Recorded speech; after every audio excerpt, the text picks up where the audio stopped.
I don't know why I turned it off.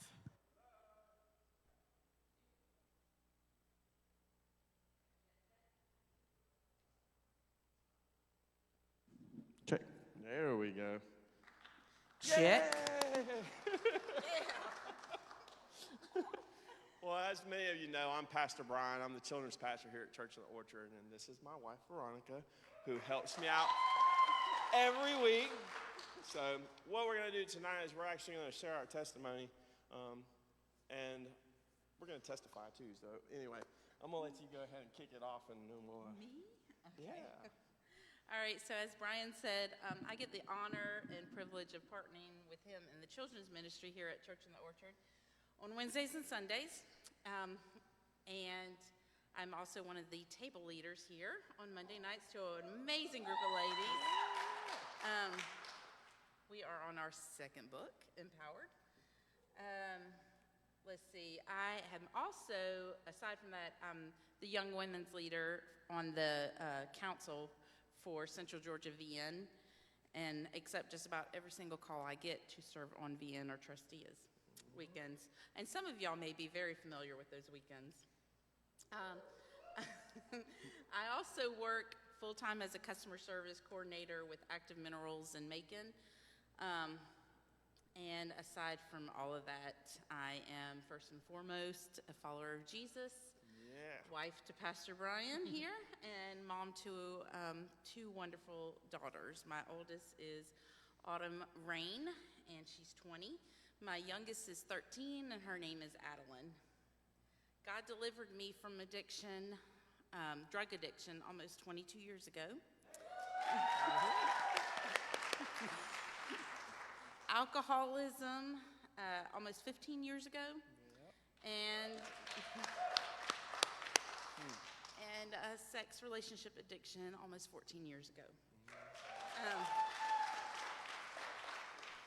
We're both very honored to share what God has done in our lives and how he's used us to share him with others. I grew up in Warner Robins in a single, let me move this way. Okay. I grew up in Warner Robins in a single parent home with 6 siblings.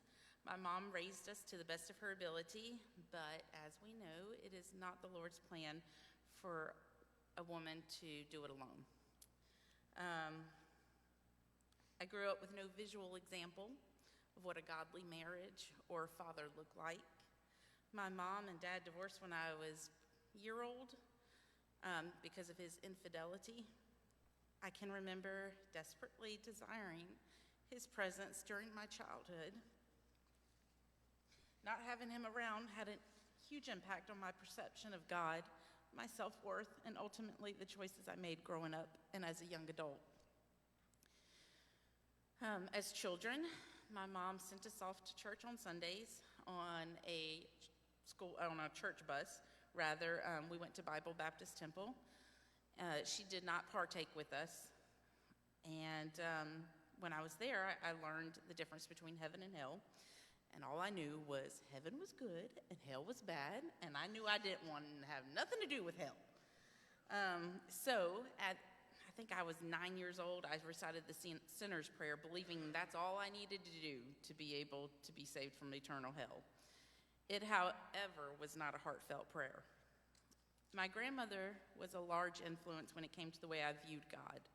She would often tell me that he sees everything I do, especially the bad things, and that it made him angry and I could go to hell if I wasn't good.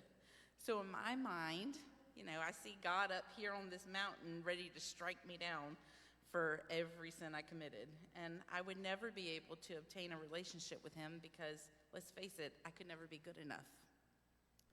I couldn't see God ever desiring to spend time with me. I don't remember a whole lot from my toddler years, but what I do recall is 3 memories that have stuck with me. Age 3, there were 3 times I was molested. At age 3, at age 8, and at age 11. 3 and 8 were 2 different neighbors. And at age 11, it was my own brother-in-law. Whew, okay, sorry, trying. I can't see.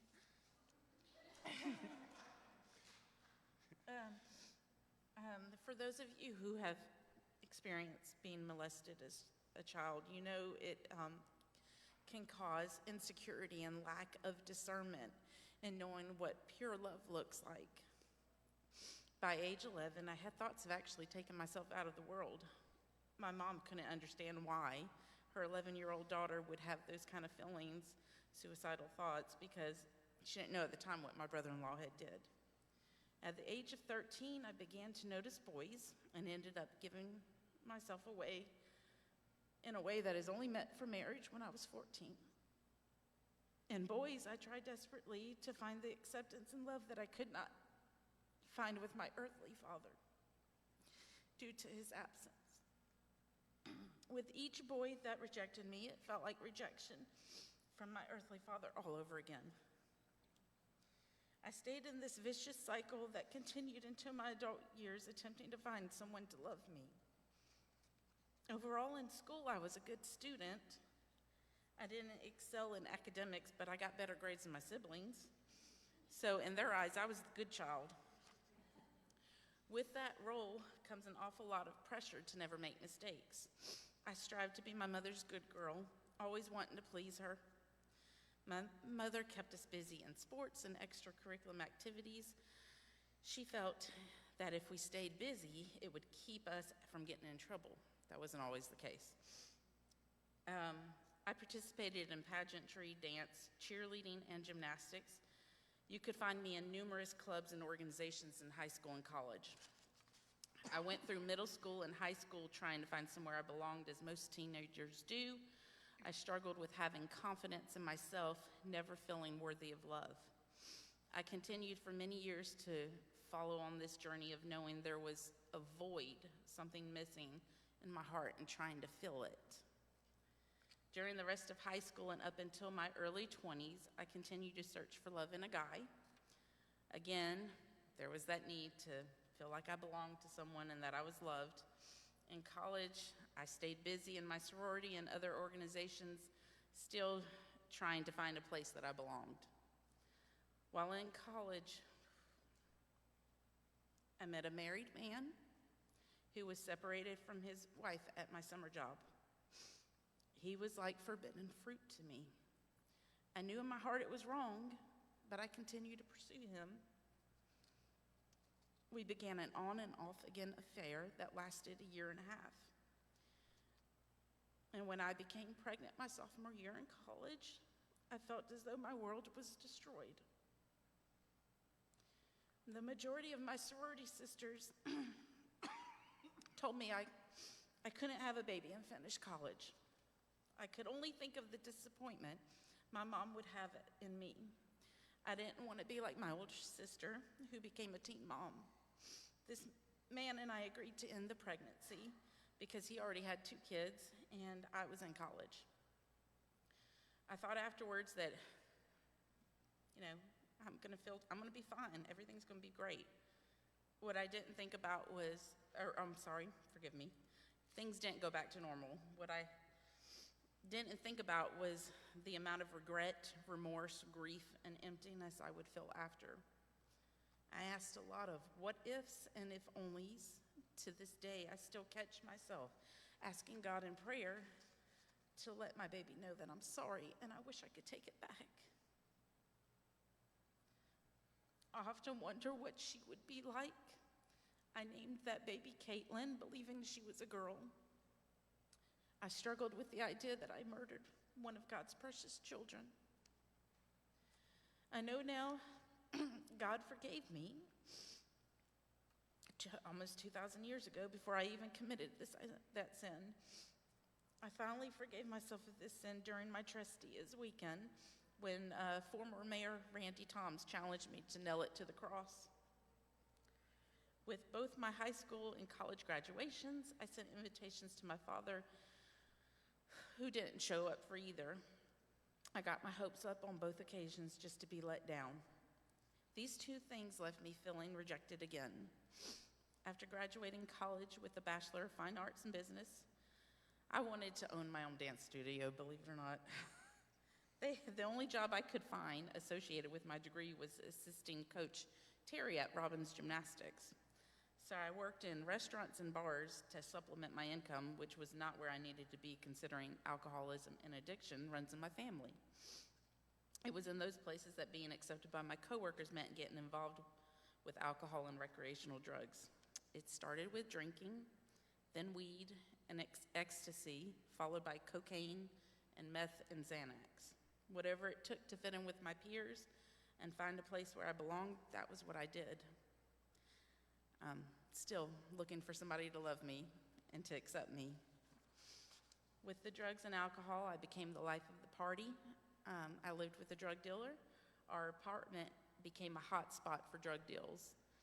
I've since discovered these people were not my true friends.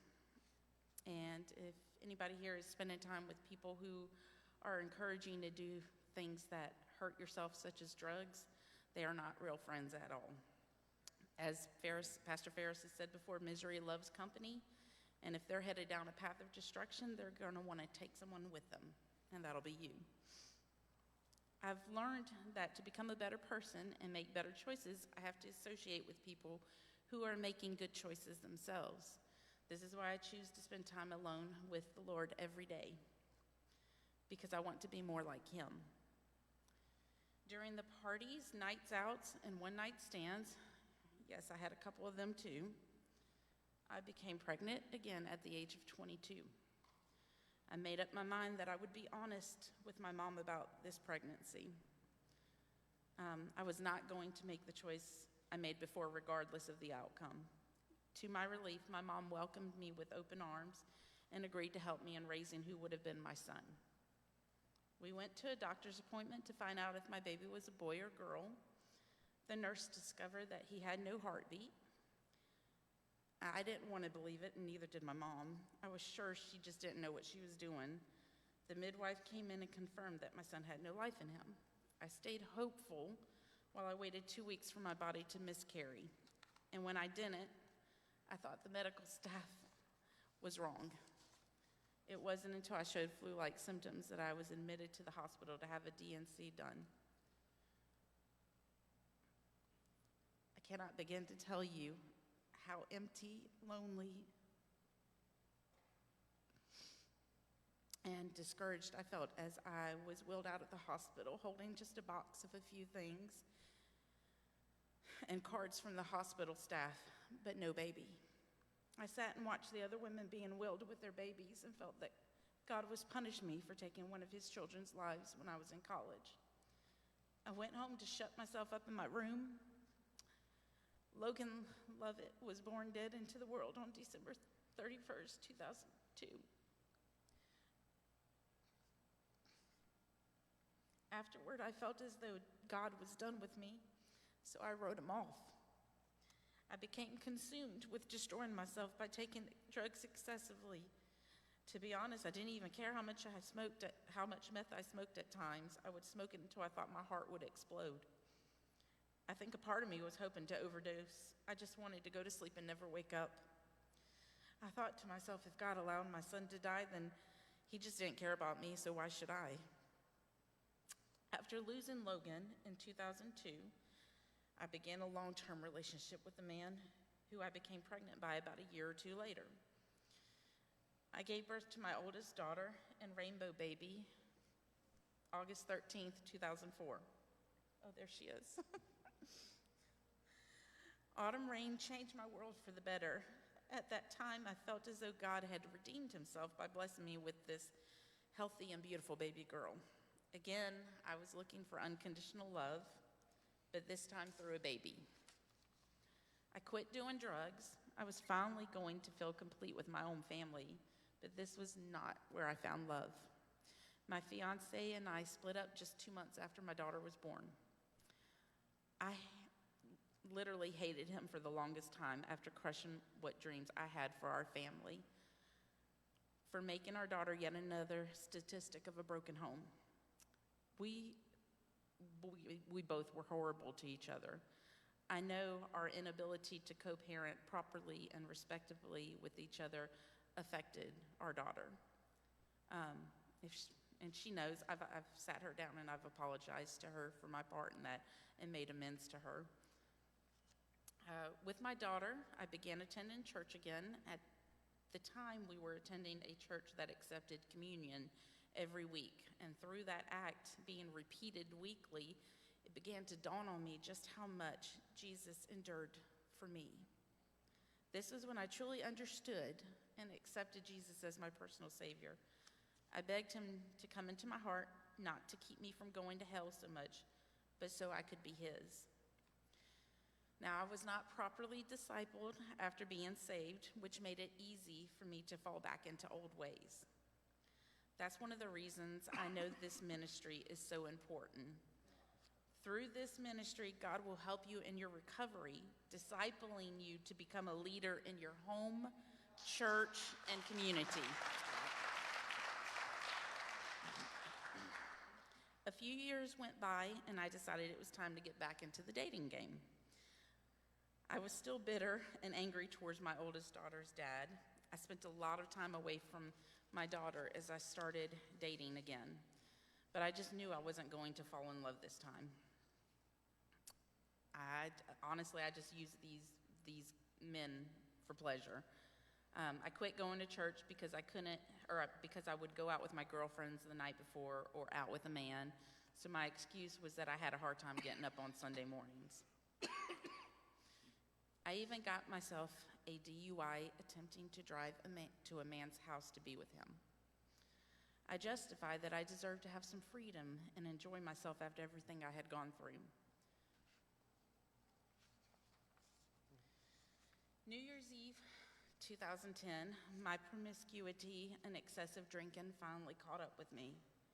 I met a young man at a party and flirted with him. I told him that I wasn't interested in sleeping with him several times at night. I was stupid drunk during this encounter to the point that I couldn't see or stand up straight. I pushed him away many times, asking him to quit advancing. I started to feel sick to my stomach, and I knew this wasn't a good situation. And if any of you have ever found yourself in this type of situation, you either fight, freeze, or flee. Well, I froze. I couldn't drive since I was drunk. My phone died. I tried calling for help to anyone still left in the house at this point. But he put his hand over my mouth to shut me up. He had me pinned down and I just froze. I kept saying stop, and his response was, hold on, I'm almost done. Which made me feel used and abused.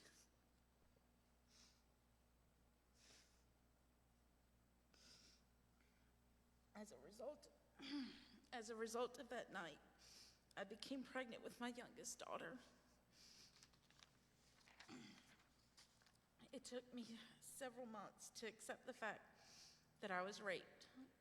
I've replayed the events of that night through my head thousands of times. I've asked myself a lot of questions like, did I deserve it because I was drinking and being flirtatious? Maybe I was asking for it with the clothes I wore that night.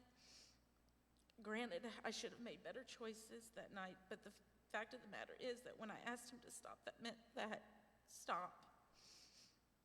I love my youngest daughter.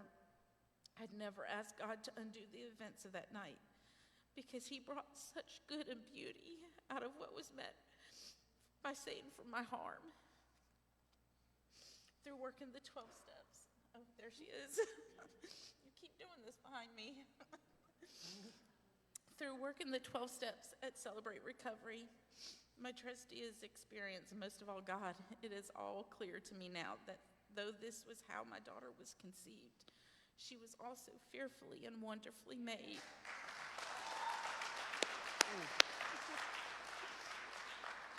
She is not a mistake. She is the beauty that God brought out of the ashes. I am blessed that the Lord made me her mother. My first daughter was a gift from God to get me off of drugs. My second daughter was given to me by the Lord to open my eyes to the fact that I was being sexually immoral. I sinned against the temple that God provided for me while here on this earth. I tore a piece of my soul off with every sexual encounter that I had. Sex outside of marriage was literally destroying me from the inside out. You see, sex is an act of worship only within the bonds of marriage between a man and a woman. Any other sexual relationship is a sin. I can remember the day that I walked into a Christian therapist's office at Southside Baptist. I had Adeline, who was 6 months old, with me, and there I was begging this therapist how to change the fate of my daughters. I didn't want them walking the same path I did. I had to come out of this vicious cycle that I was in, looking for love in people and things and making poor choices as a result of them. And I needed to break generational curses. While working the 12 steps, I began to chase after God with everything in me. I remember telling God one night that regardless of how much I drew to him, I felt like I couldn't get close enough. Soon after, I was invited to attend a trustees weekend.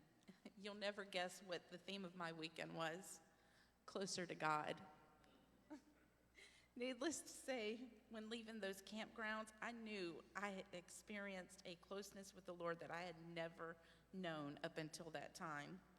The Lord became my top priority, my everything. I spend as much time as possible learning of him and being with him in his word and prayer. I've been serving on trustees and VN weekend since then, and even directed a VN weekend myself.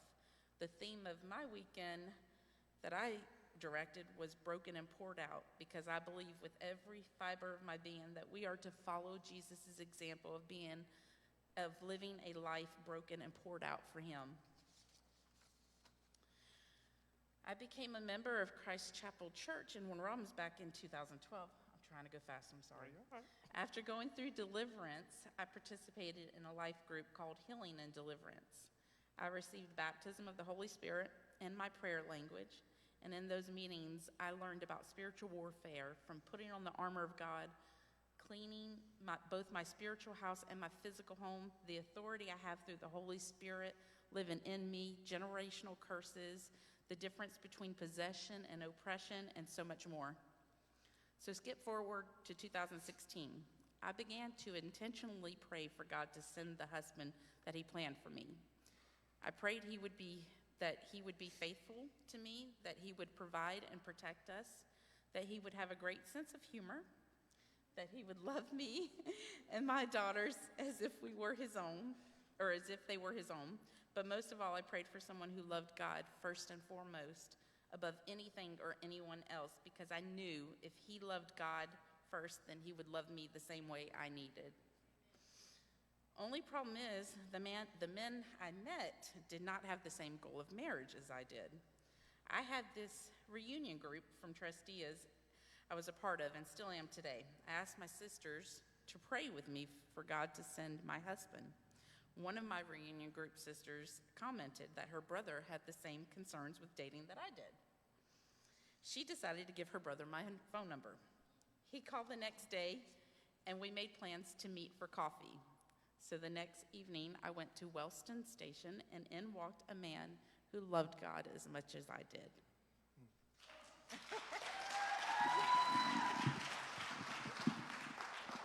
Now, this is a story all about how my life got turned upside down.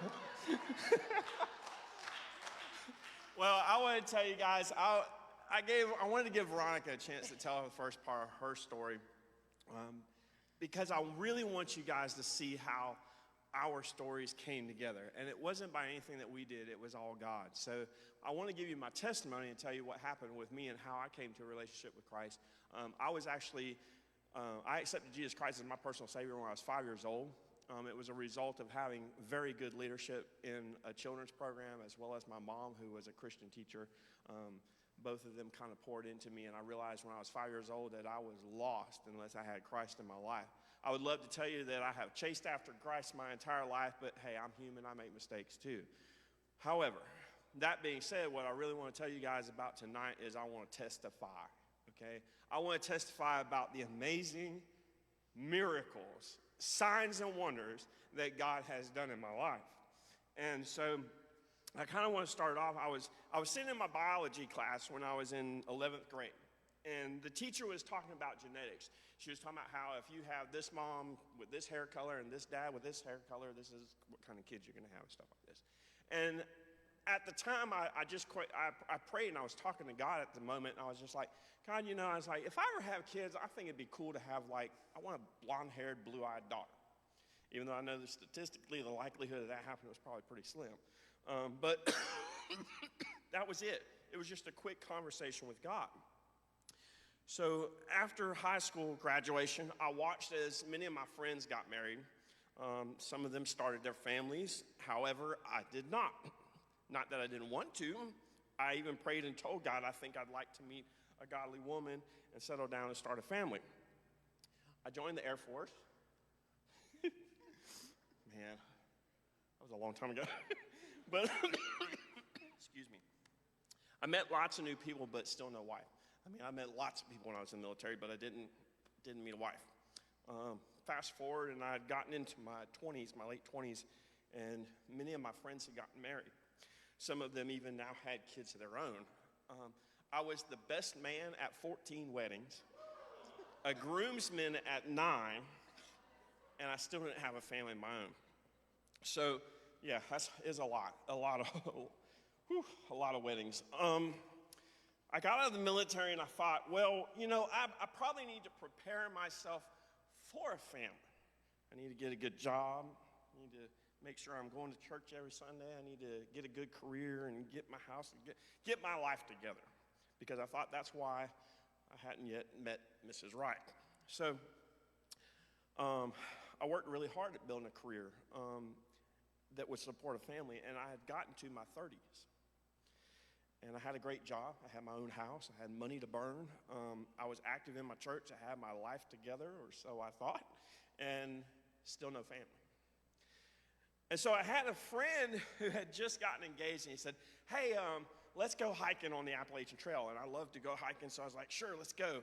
And so he and his fiance came, and we decided to go hiking on this trail. And I was just sitting there. I was like, man, as I was watching them walking and talking and getting ready to start their relationship, their marriage together, I was like, man, that's just cool seeing what God's doing in their life. And so that night I was sitting on top of a mountain, and I was contemplating. I was like, God, I'm still here with no family. What is your plan for my life? Show me what you want me to do, and I'll do it. No questions asked. Crickets. I got nothing. Nothing. And so I'm like, whew, okay. So I was rapidly approaching 40 years old. And now I'm getting concerned. Because I realized that at 40, potentially if I met my wife who was also 40, the likelihood of me having a family was growing slimmer by the minute. Only this time I prayed and I got really specific. You ever done that? Prayed and got specific? So I decided I was going to get real specific with God because maybe he didn't hear me the first time. So I prayed and I said, God, I really want a wife. I really want a family. If I've done something that has prevented you from providing me with that and giving that to me, then forgive me. Show me what it is so I can get rid of it. I'm getting older. Pretty soon having kids is not going to be a reality. Maybe you could let me adopt some. My wife, I want her to be shorter than I am. She has to love God a whole lot. She's got to be strong where I'm weak. I don't know where she is, but I just pray that you'll keep her in your arms until you're ready for us to meet. I basically just gave God a laundry list of what I wanted in my future life, but still no family. So this is us going hiking. That's actually PJ. We call him PJ, but it's Paul. Paul Horn. He was not the guy that I went hiking with on the Appalachian Trail, but this is just a pretty common scene for me at that time period. And this part I want to tell you guys about right now. So at this time, I started meeting some new friends. I spent a lot of time meeting people because I was like, hey, eventually Miss Wright's going to be one of those people. So I went out and started meeting new friends, and one of the guys' name was David. And we decided that we were going to chaperone a bunch of youth trips with teenagers. So we would go to his house, and we would strap kayaks or camping gear or whatever, and we would get it all packed up on his vehicle, and we would go out and do crazy fun things like this. While we were there, I remember while we were packing things up, his daughter used to play around in the front yard while we were strapping things up to kayaks to his Jeep at the time, and I was like, "This is cool. I got some friends. I got some new friends." So then I got started in a new ministry at church. I became a children's ministry teaching elementary kids about Jesus Christ, and I met this really cool couple that were there. We had tons of fun, and we chatted and talked and all this, and they had daughters. Their daughters were in my elementary class at the time. One of their daughters always stuck out to me because every time I saw her coming to church, she had this just enormous bow in her hair. So this couple, they worked really close with me teaching. I got to know the kids and stuff like this. We had a great time. I was like, this is cool. I got more friends, but still no wife. So I passed 40 years old. I was like, whoo. Still no family. I'm 40, and it hurt a lot. I saw the chances of me ever having a family of my own rapidly slipping away, and there was nothing I could do about it. I prayed again, only this time it was different. I told him, I said, God, this hurts. I want a family, but for some reason you've chosen not to allow me to have one. I don't want to hurt like this for the rest of my life, so if you don't intend to give me a family, and you want me to remain single, okay. I'll be like those ones they talk about in the Bible. But I'm asking you to take the desire away because I can't handle it. God's plans, man, let me tell you. So I got done praying that prayer, and it broke me. Like I was just broke.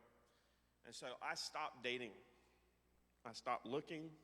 I quit praying for God to ask me, quit asking God for a wife. I just told him, I said, just heal the hurt and let me go find something else to take my time. Excuse me. So in 2017, my sister called me up. She's like, hey, I got a friend of mine. I really think you should go on a date with her. I was like, oh.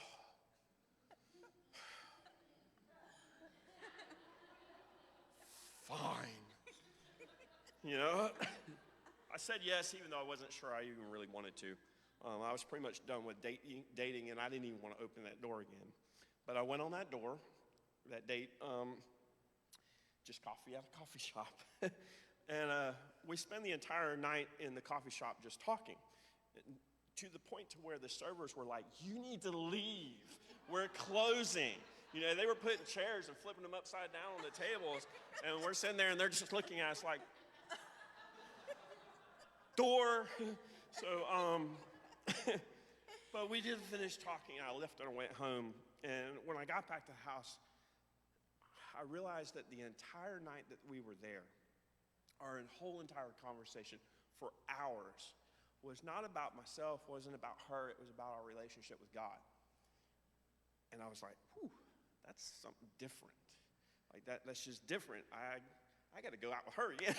So we continued to date, and during this time, God began to reveal to me his plan all along as I began to see how all of the pieces fit together. It was clear that God was ready, and so was I. So I asked Veronica to marry me, and she said yes. So I'm going to let you finish out your little part here. So we got married April 21st, 2018. We had a long engagement, a shorter, we were engaged to be married after 6 weeks of dating, I think. Yeah, it was a long. Like we pretty much knew, because when you know, you know. You know. And so Bryan called my dad for me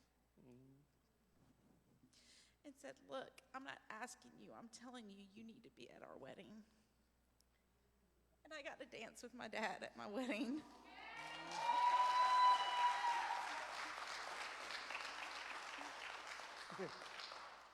So we, it was that was like something I would have never imagined would ever happen up until that point. My perspective on mine and my dad's relationship now is different because I know I'm at, whether we communicate or not, I'm at peace whether my dad calls me, returns my phone calls, whatever, it doesn't matter. I know I have my heavenly dad, and wherever it is in life that someone else has failed you, know that God will never fail you. He can't. It's not in his nature. God's just been able to fill every single void. I realized I was chasing after so many things, and I heard my old pastor, Pastor Andy King, gave a sermon once about how we do this. We try to fill our hearts with all these things that are not meant to fill it, and the only one who can fill it is who it was made by, God. So, anyways, that just really stuck to me. So I want to show you this picture here. Because I told you I wanted to testify about the signs, wonders, and miracles that God had done in our life, because I believe that that's important. And so what I'm about to tell you is something that you could not plan if you tried. You just can't. When you hear what I'm about to say, you're going to understand that the only way that these things could happen is if there was divine influence in this. So one day during our engagement, I was going through Veronica's pictures on Facebook, and I saw this picture of this girl with a giant bow in her hair. And I was like, I know this kid, right? I know this girl. And I looked at Veronica, I was like, you know Aubrey? And she's like, yeah, that's my sister's kid. So the girl that you see in this picture with the little bow in her hair is Aubrey. Remember I told you guys earlier that when I started doing kids ministry, I met a couple and they had daughters, and we were hanging out, and I got to know them really, really well, got to know the kids really, really well. We served at the church together. They're my nieces. See, God put my nieces and my wife's sister's family in my life because he understood that I would not have time to develop those relationships later. There was a waitress that my mom and I used to go hang out at this restaurant, and there was a waitress we'd always go ask for her table. And I don't know what it was, we just connected with her. We had a good time, we would laugh and just cut up. It was just something goofy that we would do. Well, it turned out, I didn't know this, but the waitress that my mom and I used to chat with is Veronica's mom. See, God knew that we had to build those relationships before we even met. And so this was years before I didn't know who Veronica was. I had no idea who she was, but he had put her mom in our life, and mine and my mom's life, so we could build those relationships. And his sister and I were reunion group sisters, Right. and served on VN and Trustees weekends before he and I ever met. Yeah, too. my sister and my mom, Tracy is in the end, they were there together. I didn't even know about it, but God had a plan at that time. He built relationships with my entire family and my future wife before I even knew her.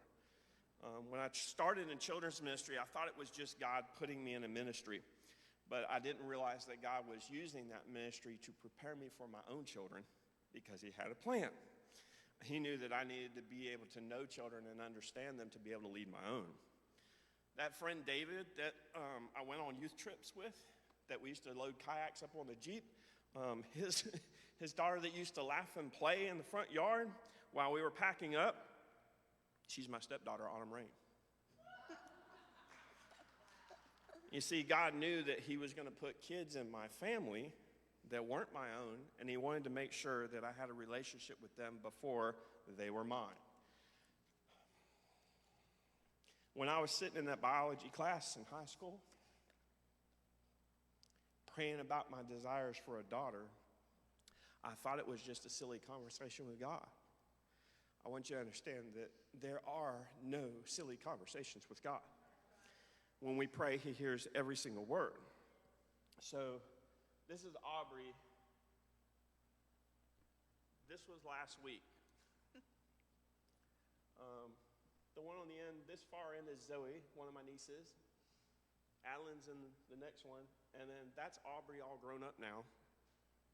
and then her sister Tyler Ann. So this was last week. I knew, with the exception of Zoe, because she hadn't been born yet, I knew them before we even met. This is our incredible family. So this, I'm gonna try to use this here. This right here is Adeline, the youngest. That's Zoe.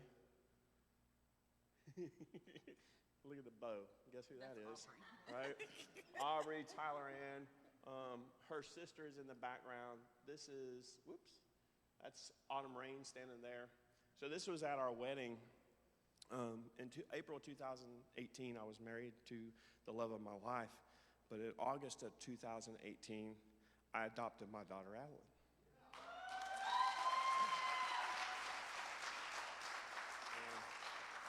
It's not working. Can we go to the next screen? The next one? You got it? Nope.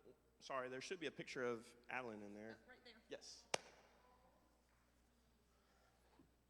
She has blonde hair and blue eyes.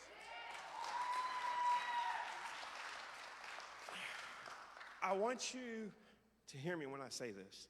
God had a plan all along when neither of us could see it. She was going through the things in her life. I was going through the things in my life. God has a plan for each one of you. You just have to trust him and understand that he will provide it to you in his perfect timing. If you are struggling with addiction, he has a plan. If you're in the fight of your life, he has a plan. If you don't know how, he has a plan. If you aren't prepared, he has a plan. When you doubt, he has a plan. If you can't see the light at the end of the tunnel, he has a plan. If you're sick and tired of being sick and tired, he has a plan. If you can't overcome it, you have the overcomer, he has a plan. Guys, I'm telling you, the things, this is why I tell you when we testify about the signs and wonders and miracles and things that have happened in our life, these are things that no human could plan. You can't do it. And the things that I've told you about tonight are just a small fraction of the things that were like that. There were so many pieces of the puzzle leading up to our relationship and our marriage and our family that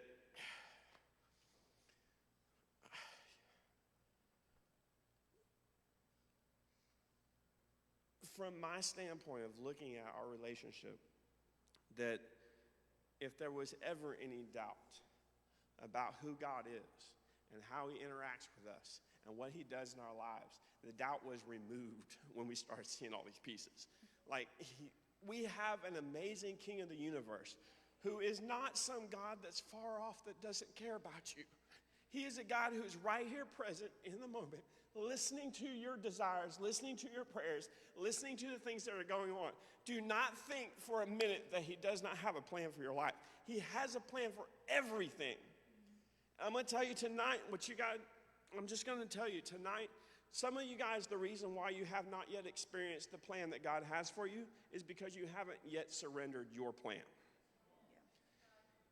In both of our testimonies, it wasn't until the point in time when we stood before God and said, God, listen, I'm handing you control of this situation.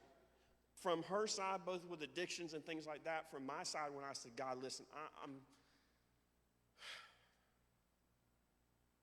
I surrender. You can, if you want to give me a wife, give me a wife. If you don't, I'll be okay with it either way. It wasn't until we actually surrendered our plan that he began to give us his plan. And so I would encourage you tonight that if you're in a point where you're like, man, what's the plan, God? What's the plan? This altar, look, it's wood and it's fabric and carpet. But I want you to understand that if you come down here to this altar, when you come into God's presence, surrender your plan and allow him to replace it with his plan. And you will begin to see signs and wonders and miracles and things that you couldn't even possibly imagine, because he does have a plan for you. He has a plan in your life. We're going to do this altar song. As you guys listen to the song, if you want to surrender your plan, it's open. Just come down here and give it to God. Like, just lay it down at his feet and get ready. Get ready. because he's going to knock your socks off. I mean, he's literally going to knock your socks off. There are things that he's going to begin to show you in your life. Look, he's already putting stuff for his plan in place in your life. You just can't see them yet. I didn't know, we didn't see any of this when we were going through these things. We didn't see the things that God was doing in our lives. I had no idea that those were my future nieces.